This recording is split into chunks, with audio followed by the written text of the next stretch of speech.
দুয়ারে কারা নাড়ছে উৎসব, হাতে মাত্র আর কয়েকটা দিন বাকি, তারপরে শারদীয়া দুর্গোৎসব। পূজাকে কেন্দ্র করে সেজে উঠছে বিভিন্ন মণ্ডপ, একই সাথে প্রতিমা তৈরিতে চরম ব্যস্ত মৃৎশিল্পীরা।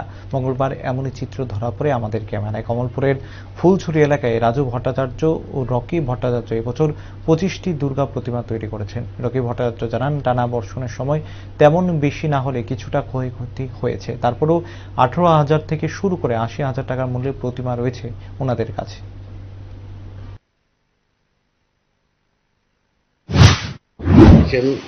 আমরা এবার 25খানা দুর্গা ঠাকুর তৈরি করছি।